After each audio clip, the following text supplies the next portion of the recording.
Hi, and welcome back to the Dark Reading News Desk, coming to you live from Black Hat 2023 in Las Vegas. My name is Becky Bracken. I'm an editor with Dark Reading, and I'm here to host these conversations today. I'm extremely excited to welcome to the news desk Maria Markstedter. She gave a barn burner of a keynote today that's been sort of the topic around here today, called Guardians of the AI Area, Navigating the Cybersecurity Landscape of Tomorrow. Welcome, Maria, and thank you for joining us. Thank you so much for having me. Okay, so Guardians of AI, and I think this is such a critical topic right now, and certainly the reception would indicate that. The hype and the discussion around AI tends to get very hyperbolic. So if you could just walk us through sort of where you think we are in the cybersecurity community in terms of deployment of AI. Yeah, so far, everyone has been using ChatGPT, for example, as a browser chatbot. But the way that organizations are going to host and leverage these AI tools is going to change pretty quickly.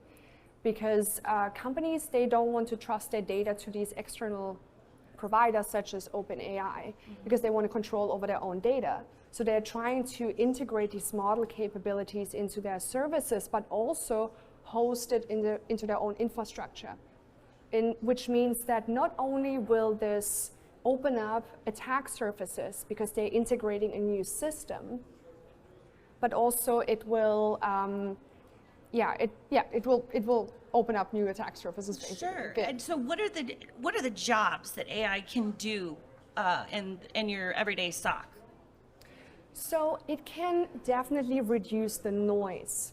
So we've already seen that with Microsoft Security Pilot, Okay. Where SOCs can leverage tools like this to reduce the noise of alerts and just reduce alert fatigue. Alert fatigue, yes. Exactly. So, and I think this is going to be pretty useful for us because this will allow security teams to focus on the relevant incidents, like the relevant alerts and the important things. So you would take your data, and then you would just have an AI component that you would feed it through that would tell you, or your alerts, and then it would tell you which alerts were worth looking at, which were noise. Is that how it would work? Yeah, I mean, I don't know how the Microsoft Security Pilot works exactly, Sure. But they are trying to do a really great job of filtering out that noise, and just because the LLM can understand various aspects of types of alerts, it can learn, and it can also provide explanations. So for example, if you see something and the SOC analyst doesn't necessarily know how it connects to, for example, a threat actor like an APT group, it can ask the chatbot integrated in, for example, Microsoft Security Pilot, and say, tell me what you know, what does it relate to, and also kind of the path of compromise. What are these models learning on? Are they learning on your own internal data? I mean, what are they, because the reliability of data is a huge component of this. So what is being ingested to train the model? So usually you have a pre-trained model that these providers provide, and then you get your own data set, so your business data fed into it additionally. And this is mostly local on your infrastructure, and is not being sent over to external providers. And this is how it learns, and it fetches, for example, information from security tools such as Defender and so on, and others, and tries to give you a good overview. It seems too there's a role here in policy and control, which I know a lot of teams are really struggling with, fine-tuning a lot of their tools. Is that an application that you see being a reality in the near future? LLMs can certainly be used for use cases like this. A good example would, for example, be data security, or the way that we flag sensitive data, for example, because an LLM can actually know what is a PII. You know, what is personal information? It knows when you show it. So in an image, for example, is this personal information or not, and knows how to protect it. So we can leverage these tools to create new toolings around these things. Yeah. How reliable are these models at this point?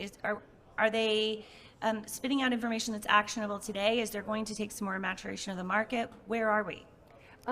We are we are getting to a stage where we get multimodal AI. So right now, these models, they can only take in certain types of modalities of data, for example, text, right? Okay. But as soon as we get into multimodal AI, which will come in the next 3 to 6 months, for example, or maybe a little bit longer than that, but it will be able to ingest images and sound and text and build, along with just written text. Yes, exactly. And that, what you think that is going to go a long way to sort of help make the data set more specific or more accurate? Yeah, it makes the model capabilities more capable. So if it's, for example, implemented as an AI agent, it can just apply multimodal reasoning. And that will be much more useful to analyze different formats and different types of data. Are you someone that buys into the idea that we need to very carefully put guardrails about AI? What do you think those look like, and how concerned are you about this thing running amok? Very concerned. Okay. Because I was hoping you were going to say something the other way, but okay. Yeah, it's simply because these AI agents will need access to a lot of data, a lot of business data and a lot of apps and they will take in that data internally and externally and then make decisions to act upon. And we don't actually have access control around that yet because these AI agents are very non-deterministic. If you give them one input, so one input will not always result into the same output. So it's really, we have spent a lot of time over the last 10 years worrying about this third-party access of SaaS applications. And we have a lot of vendors that are helping us to manage that and control the scope of authorization, but we don't actually have that for AI agents and for non-deterministic systems. Where will that come from? Well, that should come from us. So we as a community, as an industry, need to analyze these systems and need to understand AI systems. So in our industry, we don't actually have a lot of knowledge of AI systems because that was always the job of data scientists. Right. But right now, it also needs to be the job of cybersecurity professionals because they will need to understand these systems in order to assess their attack surfaces and in order to know how to build these guardrails around them. Because it's not just about sensitive data as we had previously, but now even model data in various formats is also sensitive. That in itself is going to become proprietary. Exactly, because it's you can do a lot of damage by changing the model data. So not just the training data set with training data set poisoning, but also if you make small changes to the vector databases, it can change a model's understanding entirely of a specific topic. It can make it perform malicious actions. And when then these AI agents, they have a lot of access and authorizations to do things, right? So, yeah. It's a conundrum. So how do you think we are going to get to a point where we can lock down these models and make them secure? The first step is definitely to educate ourselves about AI systems, and we need to keep up with the emerging model capabilities as they come, because everything is moving very fast right now. So last year we didn't really know what these models were and that they existed. We kind of, like some people, like 1% probably, knew that these models existed and what they are. But as security professionals, we didn't really have a reason to concern ourselves with them, sure. Right? And this is changing now. Now we actually have to analyze them. And it's just like back then when the mobile phone came out and we only knew how to analyze, for example, web applications or infrastructure, but we had no idea how to analyze a mobile phone from a security standpoint because we were unfamiliar with the architecture, the underlying architecture.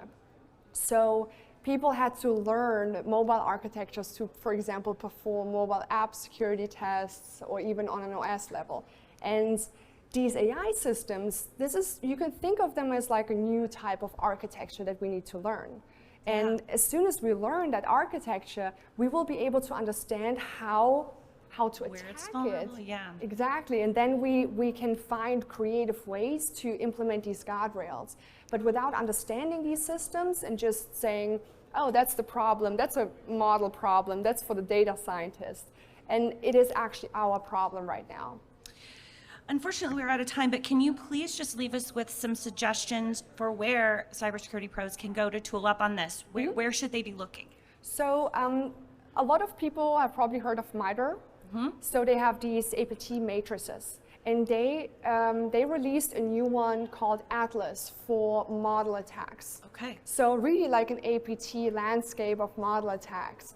And only a week ago, around 1 or 2 weeks ago, Google and Microsoft, I mean mainly Google I think, published a lot of white papers around model attacks and model security and all of that, kind of thing.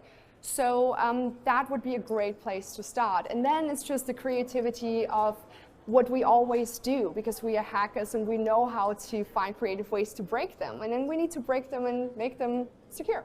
Break them and make them secure. Yeah. I love it. Maria Markstedter, thank you so much again for joining us. I appreciate your time. I know you've been very busy here at Black Hat this year, so thank you. Thank you so much.